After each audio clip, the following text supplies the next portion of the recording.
sometime around April Fool's Day, I found out my baby brother Ernest Allen Elliott had died. I don't remember much of that time except calling my mom and Sally and my dad and my daughters and so on, other people. But I was incapable of work, unable to think much, unable to understand what on earth I should do here in this temporary home. My heart was broken. I didn't even think about going home because it was soon going to be Easter and Good Friday. But others started telling me to go. And my heart wasn't here anyway. So I packed up my things. Joanne Coster drove me to the airport. And did that volume go down? Yeah. Okay. So Joanne drove me to the airport. Home I went, to the safest place in all the world. For you see, there was simply nowhere else I wanted to be. No place else I needed to be then. Looking back, I know that was because with that death, the world no longer looked the same to me. Oh, I had experienced losses before, but none like this. None that so clearly and painfully brought at home the truth that sometimes terrible things happen to those who seem to deserve them least. My brother was 50. That not all deaths are good ones, and I know that that's when regrets start to come into your heart. You start to think of the things, and that's what was doing in my mind. So yes, I have a window into the walk that Cleopas and his traveling companion shared that first Easter day. Their world had also been turned upside down. And not only once, of course, for nothing was ever to be the same again when they left their lives behind to follow Jesus in the first place. And now it's turned over again, having followed him all the way to Jerusalem. They've seen it all come to a horrific end.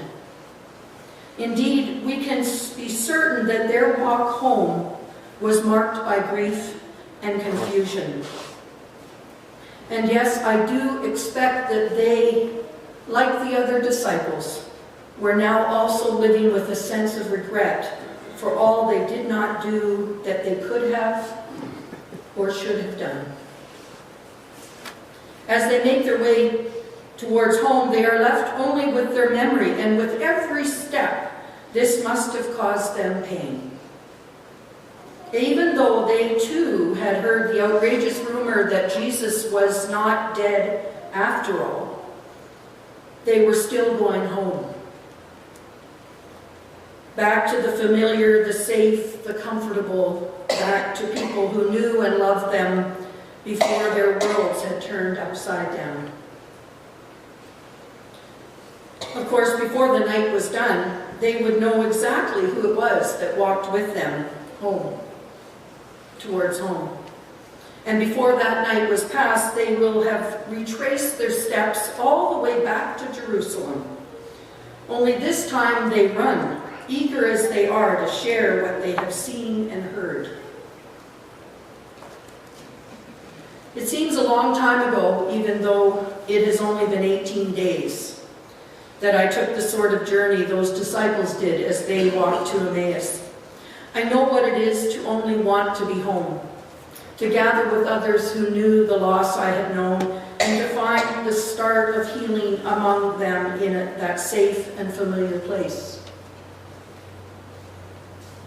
And I know some of you have had these journeys as well. I expect that as they made their way, Cleopas and his companion expected the same, only it was not to be. Indeed, Their healing and hope was theirs to be found in the very place they had just left behind. Among others who had walked the same path, who had followed the same hope, who shared the same regrets, and who had staked their lives and their hearts on the life of Jesus. Their home was no longer in Emmaus. Their home was wherever it was they would meet Jesus next. And that could be anywhere. That's how Jesus is risen. I discovered on this past Friday, just how many days ago was that? Saturday, Friday, there we go, I can count backwards. That home is also in this temporary place for me. When folks gathered with me at the marked time of my brother Alan's burial in Sao Tome Principal, I too found a home where I have met Jesus, where indeed healing and hope was to be found. And I wondered sometimes, many of you know, but I've been finding Jesus. And even having others gathered, I could not have known alone that I needed that.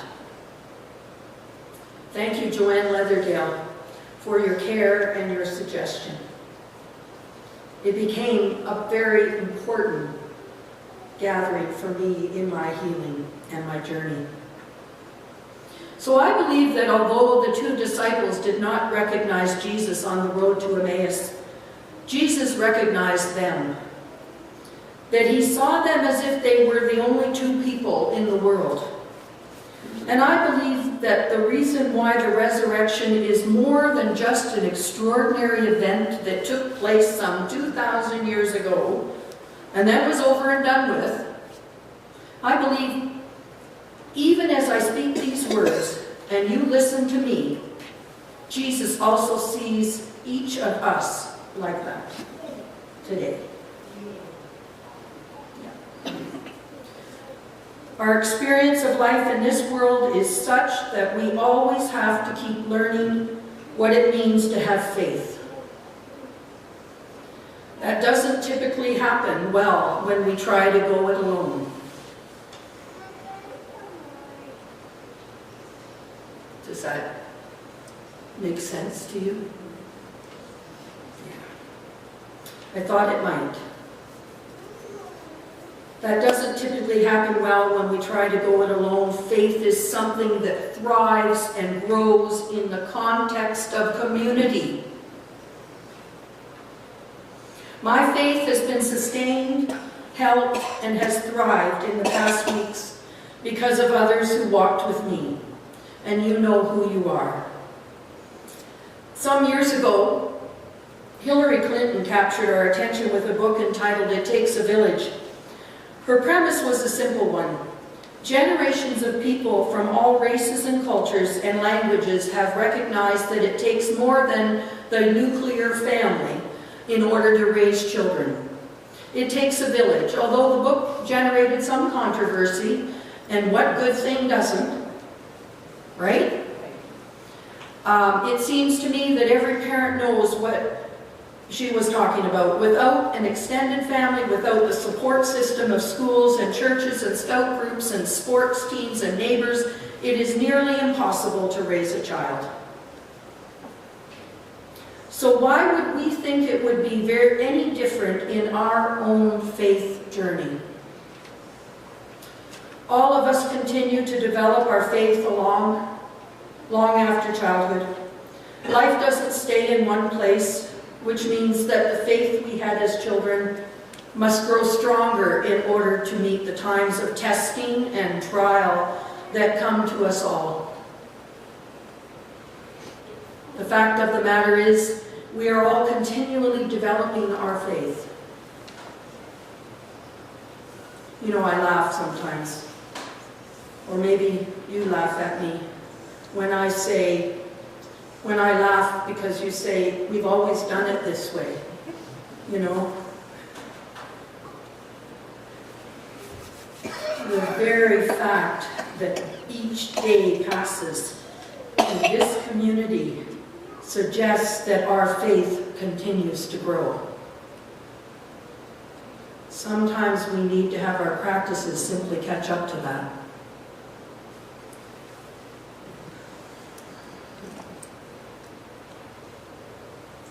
Because we live in a culture that values self-sufficiency and independence, we tend to approach our faith journey as if we're essentially on our own. We seem to think that we either can or should keep our faith struggles, our questions, our doubts, our uncertainties, and even confusion to ourselves.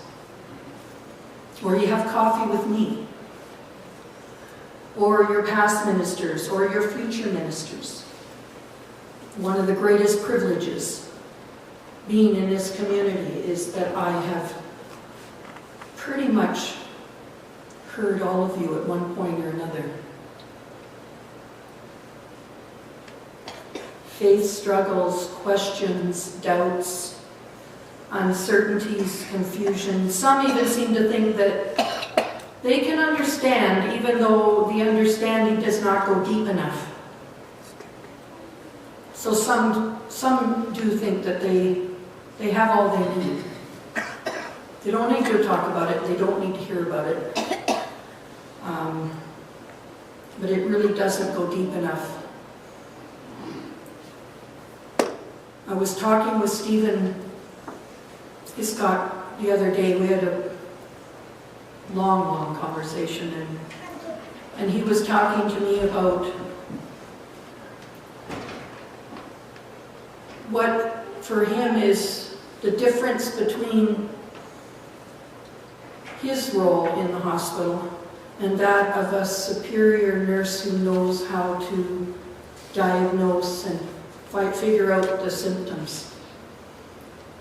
He has worked hard to be able to take it deeper. When they do that piece of work for him, he takes it deeper. We need to hold on to that, especially if we're not going to take it deeper with each other. Right? The reality is that faith has always been a community endeavor. From the very beginning, we find the early Christians gathering together to share with each other the bewildering experiences they had with the risen Christ. I find it interesting that a common theme in the stories about the disciples discovering that Jesus was alive is that they immediately went back to the rest of the group to tell the others what had happened. It's one thing for them to race from Golgotha to the upper room in Jerusalem. It's another thing altogether for the disciples on the road to Emmaus to run 7 miles back to share the good news with the others. Notice that the gospel reading for today says that that same hour they got up and returned to Jerusalem. I don't know, we do walks after church, but anybody up for a 10K run? And when they got there, they found the 11 were saying that Jesus was risen.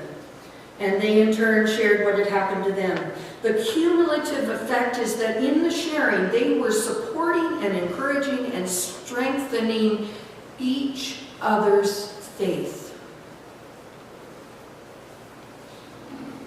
As one prophet puts it in contemporary days, the resurrection is not a fact to be believed, but an experience to be shared. I think this is true of all of our faith. It simply is not something that can flourish in a context where we think we have to be spiritual lone rangers. Faith flourishes in community. There is something about faith that it needs to be carried out in the presence of all God's people. Henry Nouwen, an amazing person, wrote a book, Finding My Way Home, which I turned to in this last few weeks. And And he writes, Christian community is the place where we keep the flame of hope alive among us. That is how we dare to say that God is a God of love. When we see death and destruction and agony all around us, we say it together. We affirm it in each other. It takes a village for us to make the journey of faith, if for no other reason than it takes human flesh and blood to translate the truths of our faith into new life.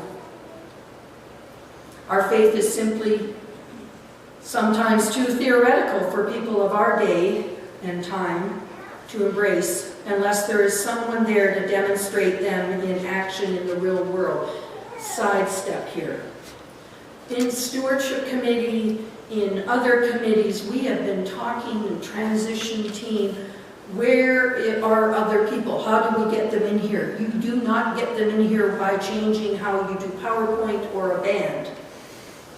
They are never coming for that, because what I'm speaking of right now is what they're looking for. They want to come in here and have you tell them your faith journey. They want to find a safe place. People are longing to express their faith in community, all kinds of communities. And if it's not going to be here, they'll find it somewhere else.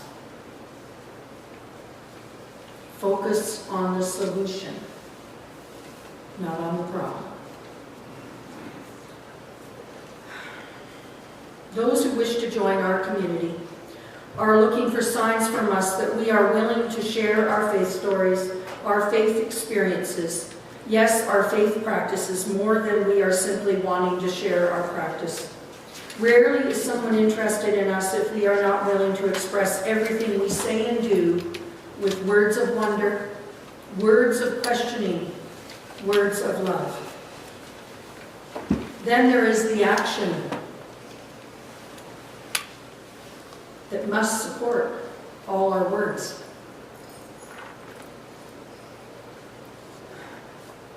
Proof is in the walk, the talk, and the faith we speak about to each other. Let me tell you that I have met Jesus in my journey. I have met Jesus in my journey often. I have heard the words of God, and whether you believe that or not, the fact that I am willing to share the experiences with you should and can open you up to sharing your deepest fears and your deepest journeys too. God is calling us to talk with each other, to turn to each other, to turn to the other even when they don't know that they need you. And I say that Jesus, who died on the cross and has been raised, has not come back simply to take up his old job. In effect, the now resurrected Jesus says, over to you. Over to you. I'm going to be leaving by the end of May. And you'll hear me say things like this from now until then. But today I say, over to you. And may it be so.